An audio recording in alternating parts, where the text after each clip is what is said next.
Donc on va maintenant accueillir Maria Naya Plasencia. Donc maintenant on va plutôt repartir sur de la cryptographie symétrique, puisque Maria va nous expliquer pourquoi essaie-t-on de casser des fonctions cryptographiques. Donc c'est une question qui peut paraître assez naïve, mais en fait quand aujourd'hui on parle par exemple d'AES, on dit AES c'est sûr, on n'arrivera pas à le casser à un horizon visible. On est en droit comme de se poser la question, donc pourquoi est-ce qu'on continue à essayer de casser ces fonctions cryptographiques? Voilà, donc on est en droit de se poser cette question et Maria va essayer d'y répondre aujourd'hui. Donc en fait, Maria Naya Plasencia est diplômée de l'Université Polytechnique de Madrid et également de Télécom Sud Paris. Elle a obtenu en 2009 un doctorat de l'Université Pierre et Marie Curie et depuis 2012, elle est chercheuse chez INRIA dans l'équipe projet secret. Donc ses travaux portent principalement sur la cryptographie symétrique et en particulier les algorithmes de cryptanalyse. Donc depuis 2016, elle est coéditrice du journal IACR Transactions on Symmetric Cryptology et elle fait partie de la série des lauréats ERC. Donc Maria en fait a remporté une bourse ERC, c'était cette année, hein, c'est tout récent, pour son projet qui s'appelle Quasimode sur la cryptographie symétrique dans le monde post-quantique. Donc ça, c'est parfait pour la suite d'Antoine Joux en fait. Voilà, Maria, on te laisse nous présenter ça. Merci Gilles.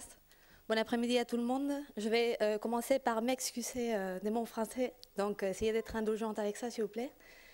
Et bon, je vais reprendre la réponse d'Antoine aux questions où il disait les gentils cryptographes et les méchants cryptanalystes, parce que le but de mon talk, c'est montrer que les cryptanalystes, ce n'est pas tous méchants, et qu'il y a des cryptanalystes gentils aussi.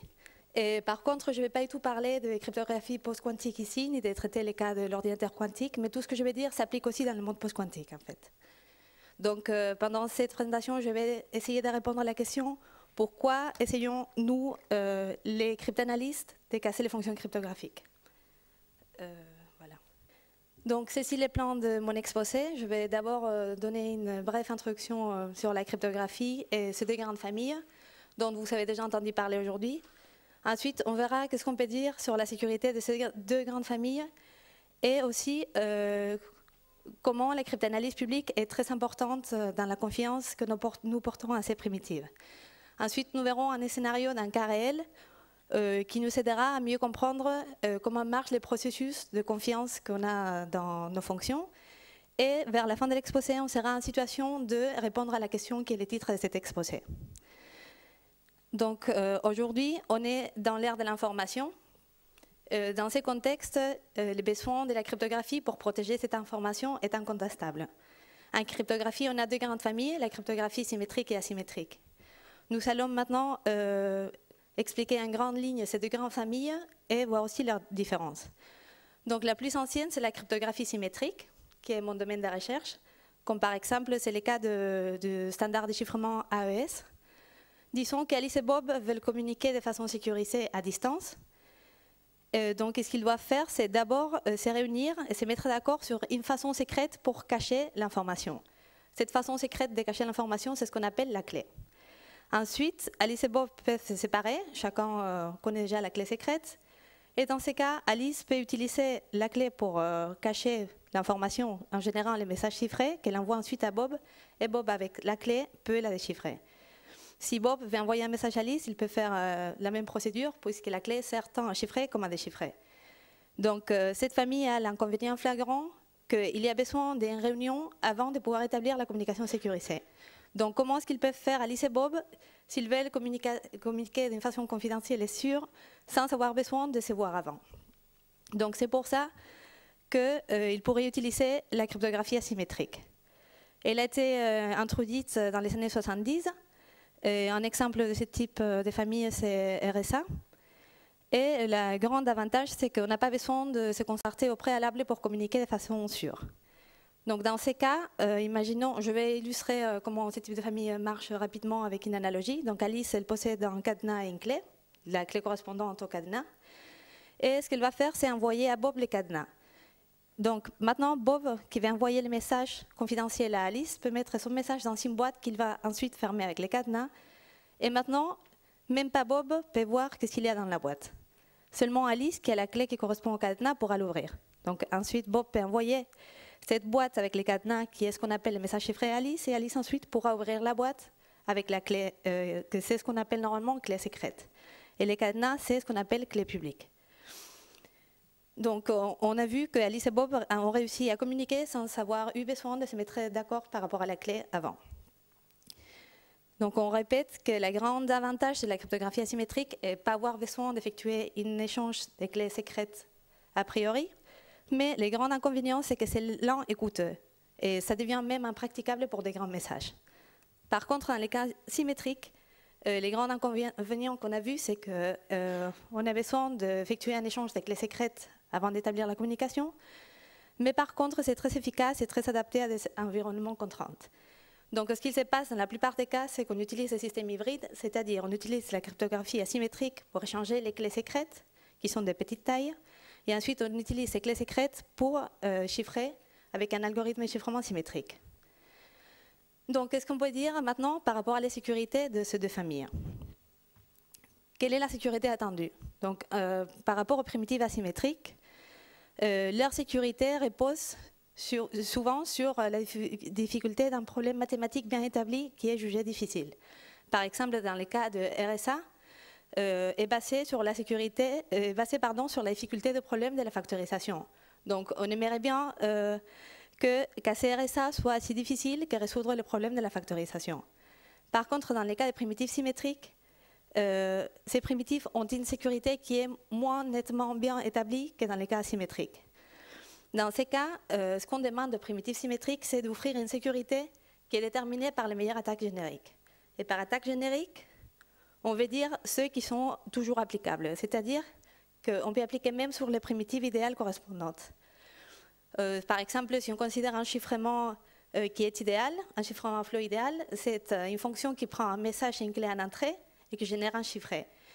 Et cette fonction, elle est idéale si, pour chaque clé, la permutation qui nous mappe l'entrée à la sortie est une permutation aléatoire et toutes ces permutations sont indépendantes pour toutes les clés.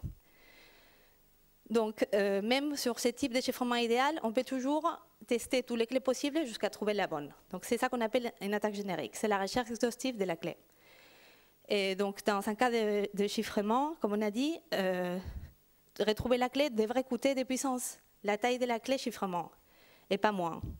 C'est qui est le coût de la recherche exhaustive. Si, par exemple, on considère des fonctions de hachage, on veut qu'une fonction soit, par exemple, résistante à des attaques en collision. Et ce qu'il faut qu'elle vérifie, c'est que trouver une collision sur elle soit si cher que trouver une collision pour une fonction aléatoire. Ce qui veut dire que ça coûte de puissance la taille lâchée divisée par 2. Donc, une fois qu'on a vu comment on établit les sécurités de ces deux familles, on peut se poser la question d'où peuvent venir les faiblesses de toutes les familles qu'on peut concevoir. Donc, dans les cas symétriques, j'ai identifié 3 points principaux qui peuvent être reliés à des possibles attaques dans ce type de famille. La première, tous les 3 peuvent être assez mêlés, donc c'est assez difficile de les séparer.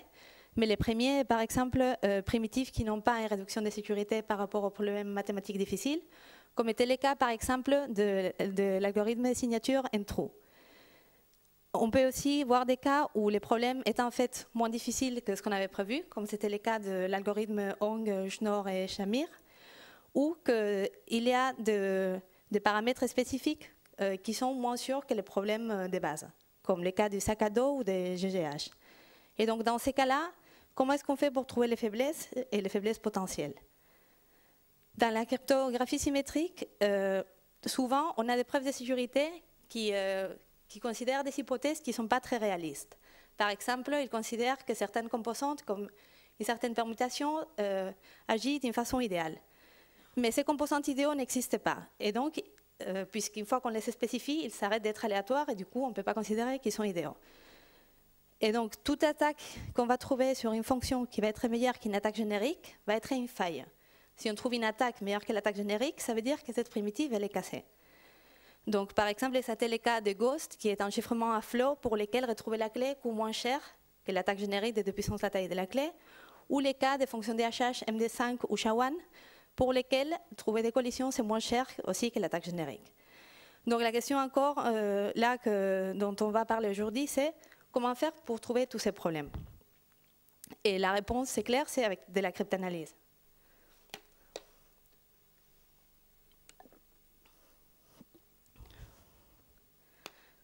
Donc, la cryptanalyse est l'étude de la sécurité des primitives cryptographiques, c'est-à-dire essayer de casser les primitives et de trouver des attaques. C'est une espèce de mesure empirique de la sécurité que les fonctions nous offrent. Une primitive est considérée sûre tant qu'on ne trouve pas une attaque efficace sur elle. Par efficace, on veut dire qu'elle est moins coûteuse que certaines limites. Donc, plus on cryptanalyse une primitive sans trouver d'attaque, plus on a de confiance en elle. La cryptanalyse est la base de la confiance qu'on porte aux primitives cryptographiques et est une tâche essentielle qui n'a pas de fin. Il faut toujours continuer à cryptanalyser. Nous cherchons la sécurité par connaissance et non par obscurité, comme ça a déjà été dit aujourd'hui. C'est la seule bonne voie qu'on a pour offrir des choses sécures. On peut citer par exemple les cas de problèmes de sécurité de MyFair, où ils avaient décidé d'utiliser une fonction de chiffrement secrète qui a été retrouvée par la suite par reverse engineering et qui était évidemment pas bien analysée. Et donc c'est ça qui a généré les problèmes de sécurité dans ces cas-là. Donc nous, on veut des primitives qui soient publiques pour être sûr qu'on peut bien les analyser. Et il faut donc avoir beaucoup de cryptanalyses qui soient aussi publiques pour savoir où est-ce qu'on est, que les primitives sont sûres et pour que ces processus fonctionnent. Donc pour ça, on a besoin d'un grand nombre de cryptanalystes qui rendent leurs travaux publics. Et ceci, c'est nous, c'est les cryptanalystes gentils en fait. Donc on vient de voir que cette mesure de la sécurité est une mesure seulement empirique et nous ne pouvons jamais être sûrs de l'absence de cryptanalyses non publiques réalisées. Donc une bonne question à se poser, c'est comment faire pour faire confiance quand même à nos fonctions cryptographiques.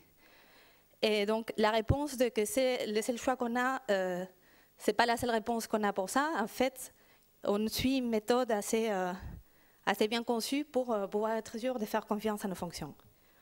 Et donc pour illustrer ça, je vais considérer un scénario réel assez récent. Dans ces dernières années, il y a eu plusieurs compétitions pour trouver de nouveaux standards ou recommandations de primitives cryptographiques, surtout symétriques en fait. Et bon, je tiens à dire que comme la cryptographie symétrique, c'est mon domaine de recherche, j'avais plutôt envie de parler de ça. Mais c'est important de dire aussi que je trouve qu'en cryptographie symétrique, il y a plus une culture de cryptanalyse. Et c'est sans doute dû à ce que j'ai dit précédemment, comme quoi la sécurité elle est moins nettement bien établie dans ces cas-là que dans les cas symétriques. Donc, ces compétitions, c'est des compétitions publiques, c'est-à-dire tout le monde pouvait envoyer des candidats. Il y avait une deadline et il recevait tous les candidats publics qui voulaient être envoyés. Donc, par exemple, IN était la compétition AES lancée par l'ENIST, qui est l'organisme de standards américain, et qui voulait trouver un nouveau standard de chiffrement par bloc. Et cette compétition a fini en 2000 en proposant les AES comme standard. Il y a aussi la compétition SHA-3, aussi lancée par l'ENIST, qui est finie en 2012 pour trouver un nouveau standard de fonction de hachage. La compétition eStream, proposée par eCrypt, qui était un réseau d'excellence européen pour trouver des recommandations de chiffrement par flow, qui est finie en 2008, ou CESAR, qui est une compétition encore en cours pour trouver des chiffrements authentifiés. Bon, il y en a plein. Et donc, dans chacune de ces compétitions, il y a eu un grand nombre de candidats. Par exemple, dans SHA-3, il y avait 56 au début, ce qui est énorme. Et donc, une question très importante, c'est comment on fait, en fait, une fois qu'on a les 56 candidats, pour savoir lesquels vont être sûrs, comment savoir lesquels on va choisir, comment anticiper possibles faiblesses de ceux qu'on gardera au bout de tour. Et aussi, une fois qu'on les a choisis, comment pouvoir continuer à faire confiance aux fonctions choisies. Je tiens à dire qu'ici, je vais parler que des aspects de sécurité, parce que c'est le point évidemment le plus important de tous ces candidats. Après, en cas de sécurité équivalente, les gens ont mesuré par exemple l'efficacité ou des autres paramètres dont je ne vais pas parler. Donc, on voit bien là le contexte. On a une grande liste de candidats et il faut continuer à les cryptanalyser pour voir lesquels ne sont pas sûrs. Donc, tout d'abord, c'est évident que dès qu'on casse un candidat, on l'oublie, on ne parle plus de lui. Donc ça, c'est le cas facile, où on peut très facilement faire les tris des gens qu'on garde. Mais ensuite, on a heureusement, on avait plein de candidats qui n'avaient pas été cassés, puisque sinon, ça serait un échec de la compétition, en fait. Et il faut savoir qu'est-ce qu'on peut dire d'une primitive si on n'a pas trouvé une attaque qui marche sur sa version complète. on peut rien dire sur sa sécurité, sur sa marge de sécurité, et aussi comment on compare une primitive avec une autre si on n'a pas trouvé des attaques sur la version complète. Donc c'est très important de comprendre que la sécurité d'un chiffrement, ce n'est pas une information binaire, ce n'est pas oui, c'est sûr ou non, c'est pas sûr. C'est très important aussi de se rendre compte que ce qu'il faut voir, c'est essayer de réaliser cette attaque sur des versions réduites. Par exemple, dans les cas des fonctions symétriques, on a des fonctions qui sont itérées, des fonctions de tours qui sont itérées pendant plusieurs tours pour former la primitive. Et donc, ce qu'on va essayer, c'est voir quel est le nombre maximal de tours qu'on peut attaquer nous. Donc, ça va nous donner une idée de quel pourcentage de tours sont restés sans être attaqués et quelle est donc la marge de sécurité de cette fonction. Et on peut aussi, parfois, on avait dit que les preuves de sécurité font des hypothèses qui ne sont pas très réalistes. Donc, ce qu'on peut faire, c'est considérer ces composantes réduites de la fonction et essayer de les attaquer. Donc, tout ça, c'est des informations très utiles pour classifier et comparer entre elles tous les primitives qui n'ont pas été cassées. Donc, on essaye de réaliser des attaques. Parfois, et je considère que ça, c'est important à dire, on trouve des attaques sur un candidat, par exemple, qui a une complexité très grande, complètement impraticable. Donc, on considère, par exemple, une clé de 128 bits, et on a trouvé une attaque qui coûte des puissances 120 opérations, ce qui est toujours plus petite que la recherche exhaustive, qui coûterait des puissances 128, mais qui est quand même énorme. Donc, est-ce qu'on doit s'inquiéter de ça quand même? Et la réponse est oui. Nous, on considère que cette fonction est cassée et elle est dangereuse, car ce sont des propriétés qui sont faibles et qui sont non attendues par les concepteurs.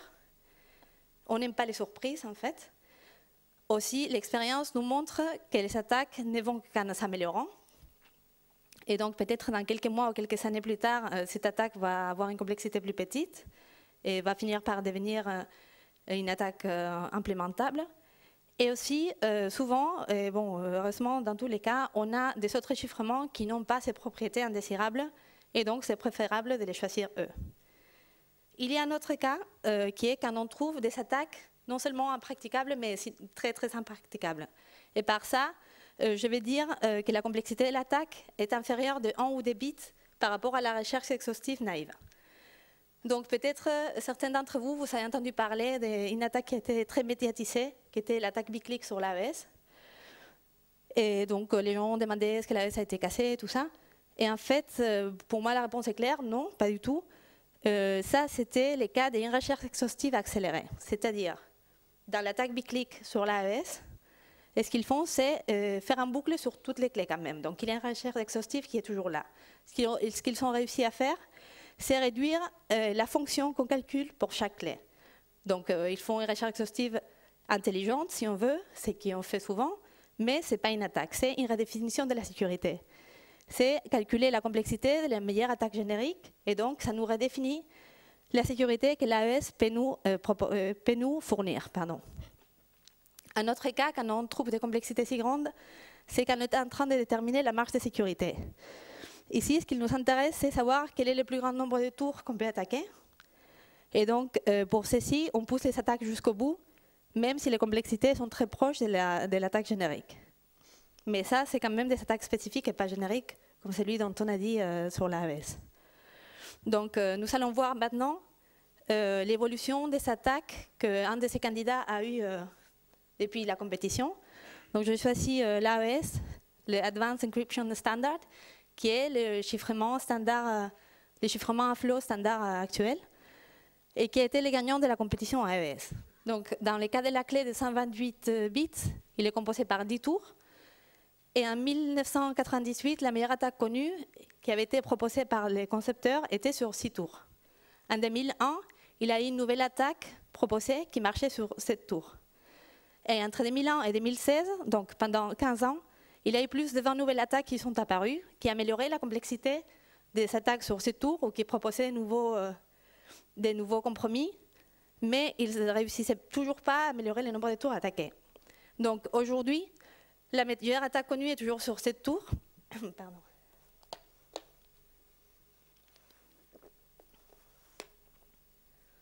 Et par exemple, pour vous donner un exemple de quel type d'attaque c'est, Une des meilleures complexités parmi celles de cette tour est une par Dervez, Fouque et Jean-Mijan, qui est là, qui a besoin de des puissances 97 données, des puissances 99 temps et des puissances 98 mémoire. Donc ça c'est pour montrer que c'est pas si évident, que ça c'est mieux que l'attaque des recherches exhaustives génériques en fait. Donc on considère ça une attaque quand même, mais bon, c'est une attaque qui est très très impraticable. Donc il semble très peu probable que des attaques sur la version complète apparaissent ou existent dans l'état actuel, après tous les efforts et toutes les années que la communauté a dépensé en ça. Et donc, comme ça, on peut voir qu'on n'a vraiment pas de surprises. Donc, normalement, on s'attend quand les attaques qui vont apparaître, c'est un tour de plus ou c'est des complexités améliorées, ce n'est pas des grosses surprises. On n'aime pas les surprises, je répète. Et l'AES, c'est toujours un déchiffrement le plus analysé au monde.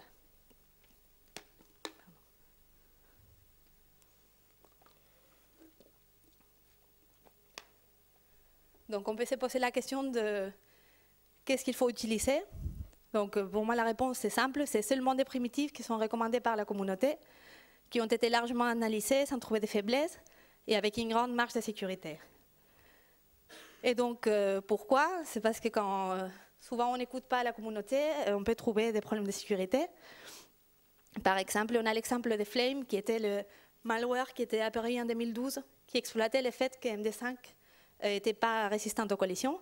Et ceci, on le savait depuis 2004, en fait.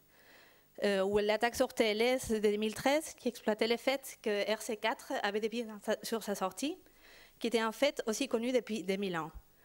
Au Freak, en 2015, qui exploitait des petites clés de RSA 512, et qui étaient donc faibles. Ou Sloth de cette année, qui exploite aussi le fait de MD5. Donc tout ça pour dire que tous ces problèmes auraient pu être évités parce qu'on les avait prévenus. Si on nous avait écouté quand on avait dit que ces fonctions n'étaient pas sûres, les problèmes de sécurité ne seraient pas apparus.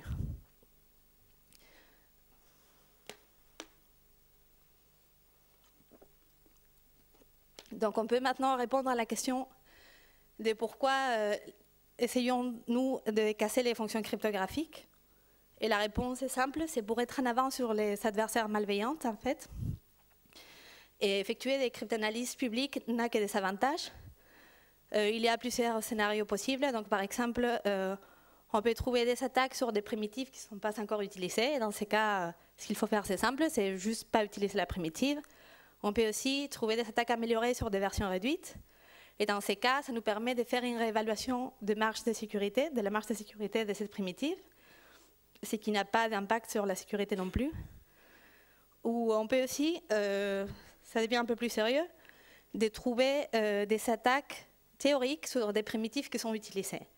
Dans ces cas, comme on a déjà dit, il faut arrêter l'utilisation de ces primitives. Et le risque ici, c'est en tout cas beaucoup plus petit que le fait de continuer à les utiliser. Comme ça, on s'assure que si jamais les attaques deviennent pratiques, on ne sera pas en train d'utiliser la primitive qui devient cassée. Et les cas les plus graves, c'est quand on trouve des attaques pratiques sur des primitives utilisées, ce qui arrive très très rarement. Et en tous les cas, ce qu'on fait ici, c'est réduire énormément les risques par rapport à l'ignorance de l'attaque. Donc pour conclure, je veux juste répéter que la cryptographie est très très importante aujourd'hui, que la cryptanalyse est essentielle pour faire confiance aux fonctions, et donc on a énormément besoin de cryptanalyse gentille. Et donc celle-ci est une thématique en constante évolution, nécessaire pour les nouvelles constructions, ainsi que pour la maintenance de celles qu'on a. Et voilà, il vaut mieux être un peu paranoïaque et pas regretter les choses qu'on fait. Merci beaucoup. Merci beaucoup, Maria. Des questions dans la salle? Bonjour. Je reviens sur l'exemple des problèmes qui avaient été anticipés. Et ça me fait penser, quand on regarde des domaines comme le bâtiment, comme l'alimentation, etc., il y a des normes qui sont obligatoires. Donc, par exemple, dans une salle comme ici, il faut qu'il y ait des sorties de secours et des extincteurs. Et c'est obligatoire. Donc, est-ce qu'en cryptographie, il y a des normes aussi qui s'imposent à ceux, pour la sécurité du public, qui s'imposent à ceux qui développent ces applications ou ces outils? Je pense que ça devrait être le cas sans doute, mais bon, c'est très difficile. Il y a souvent des recommandations qui devrait être suivi, mais bon, c'est cher, et plein de compagnies ou de... Bon, il y a tellement de gens qui doivent s'implémenter que c'est très difficile de l'enforcer, en fait. Mais oui. C'est une question de coût ou c'est une question de culture des décideurs? Je pense qu'elle est un peu les deux. Mais bon, si les gens sont conscients de l'importance que tout ça a, je pense que les coûts deviennent un peu moins importants peut-être. Et je pense que ça, c'est en train de changer. Mais bon, c'est mon avis personnel, je suis pas... Merci. Il y a une autre question dans la salle. Oui, bonjour. Bonjour. Pour caricaturer un peu, mis à part les cas de, on va dire, de faiblesse déjà bien connus, autrement, le choix entre différents algorithmes, ça se résume, le choix au niveau sécurité, ça se résume à demander si on a telle taille de bloc ou telle taille de clé. Et puis quand on a la même taille de bloc, même taille de clé, et je pense notamment aux algorithmes développés dans le cadre des approches entre guillemets lightweight, comment est-ce qu'on peut guider un choix entre deux algorithmes qui ont même taille de bloc, même taille de clé, et où il n'y a pas d'évidence de faiblesse ni sur l'un ni sur l'autre? D'accord, merci pour la question. Donc pour moi, c'est pas juste même la taille de bloc et la taille des clés qui déterminent la sécurité. Comme j'ai dit, c'est aussi la marge de sécurité que la fonction a. Donc il y a beaucoup de cryptanalyses souvent dans ces genres de compétitions proposées. Et c'est vrai, par contre, que par exemple dans les cas SHA-3, à la fin il y avait 5 finalistes. Je pense qu'aucun des 5 va se faire casser dans un futur proche en fait. Donc c'était pas une question de sécurité. Une fois qu'on se rend compte qu'on a des bons candidats, c'est là que les autres paramètres commencent à avoir de l'importance. Par exemple, celui qui est plus performant ou celui qui est plus petit. Il y a des autres choses à prendre en compte. Dans les cas de lightweight, c'est sans doute aussi, ça dépend pour quelle application les gens veulent l'utiliser. En fait, que chacun décidera quelle fonction utiliser. Je ne sais pas si c'était ça la question. Oui. Par exemple, sur la marge de sécurité, est-ce qu'il y a quelque part, on va dire, des chiffres officiels pour les différents types d'algorithmes connus? Je pense par exemple à ceux proposés par la NSA. Est-ce qu'il y a des marges qui ont été publiées pour dire, voilà, celui-là, il va être meilleur que l'autre?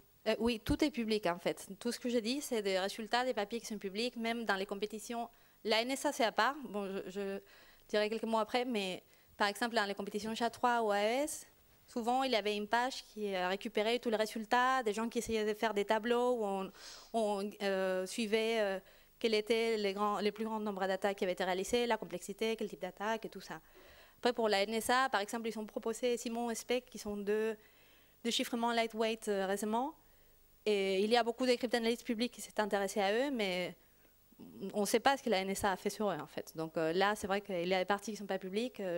Je pense que ça va être très difficile de conseiller d'utiliser ce genre d'algorithme étant sûr qu'il n'y a pas de backdoor ou de problèmes de sécurité qui ont été découverts par ailleurs, en fait. Mais dans les compétitions publiques où les gens qui soumettent les algorithmes, c'est des institutions publiques, des gens connus, normalement, on a une bonne mesure de la sécurité que ces genres d'algorithmes ont. Ma question était plus en fait sur justement quand on n'est pas à l'intérieur d'une certaine compétition. Là, effectivement, les comparaisons sont faites dans le cadre de la compétition. Mais après, quand on va chercher des algorithmes qui ont été proposés dans plusieurs contextes, est-ce qu'il y a un endroit qui centralise un peu les choses? Pardon, c'est pas à l'intérieur de la compétition. Tout le monde peut participer à la compétition. Et donc, il y avait les SHA-3 sous, s'appelait par exemple pour SHA-3, une page web dont tout le monde peut accéder. Et vous pouvez vérifier là le nombre de tours qui a été... toutes les informations sont publiques en fait. Et il y a même eu un grand effort de la communauté pour recueillir et faire que ce soit facile à trouver tout ce genre d'informations. Merci. Une question devant. Oui, dans les choix que vous avez à faire, parmi les propositions, il peut y avoir des propositions avec des brevets qui peuvent avoir des incidences sur les coûts. Comment résolvez-vous comment vous prenez ça en compte? Souvent, ça dépend de la personne ou de l'organisation, de l'institution qui organise la compétition. Mais je pense que normalement, on ne permet pas à participer des fonctions qui ont des brevets. On essaye que ça soit tous des algorithmes publics que tout le monde peut utiliser. Oui. Ça dépend, j'insiste, ça dépend de l'institution, c'est eux qui choisissent. C'est la règle qui est donnée au début. Oui, oui, oui. Mais l'ENIS, s'il veut proposer un standard, il faut que tout le monde puisse l'utiliser quand même. Donc, oui.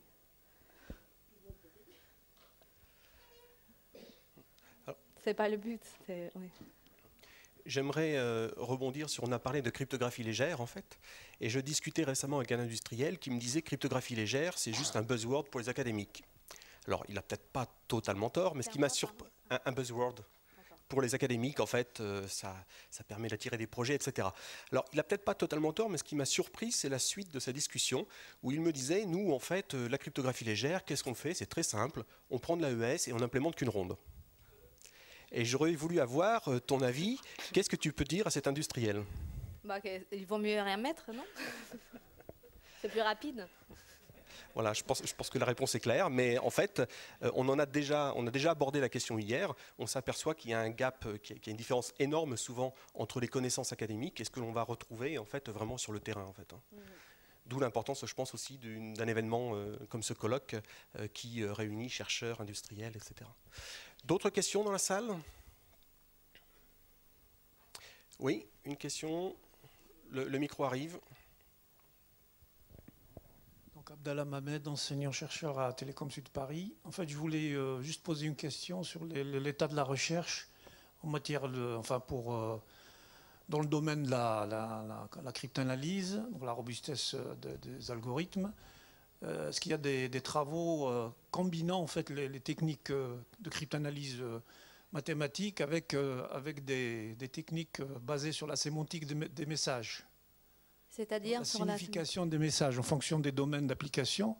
Les messages ne sont pas les mêmes, donc quand on décrypte, on peut éventuellement s'aider de la sémantique du message dans le processus de cryptanalyse. On peut s'aider de la sémantique du message pour avancer, en fait, pour mieux trouver le message, quoi. Oui, en fait, souvent, quand on considère des scénarios de cryptanalyse, on permet à l'attaquant d'avoir beaucoup de liberté. Donc je pense que, par exemple, dans les cas symétriques, on fait cette attaque où l'attaquant peut choisir même le message qu'il va utiliser. Donc il y a tous les types de messages qui rentrent là-dedans, en fait. Il choisit les messages les plus faibles pour lui. Bon. Est-ce que le paramètre concernant la sémantique du message, est-ce qu'il est intégré ou pas? Par exemple, est-ce que j'ai un message, par exemple, de transaction bancaire, ou est-ce que j'ai un message?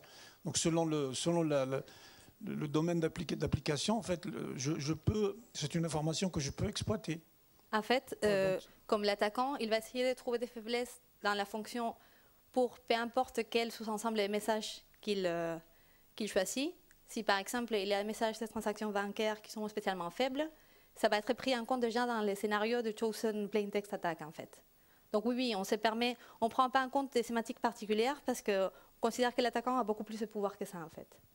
Il peut complètement choisir est-ce qu'il introduit dans la machine qui fait l'attaque, en fait. Ok, merci.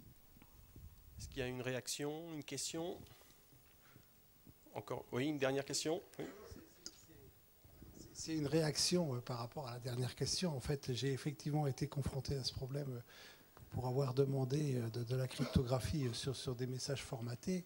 Et la réponse, c'est que ça fait partie de ce que j'appellerais l'ingénierie du système de sécurité qui est mis en place. Donc éventuellement, on peut faire de la diversification de messages, on peut faire de la compression pour essayer justement de supprimer toute redondance. Il y a des tas de techniques mais qui font partie de l'ingénierie de la solution qui va finalement être mise en place en s'appuyant évidemment après sur des systèmes type AES ou autres. Mais c'est l'ingénierie d'une solution de sécurité, je dirais. Très bien, merci beaucoup Maria.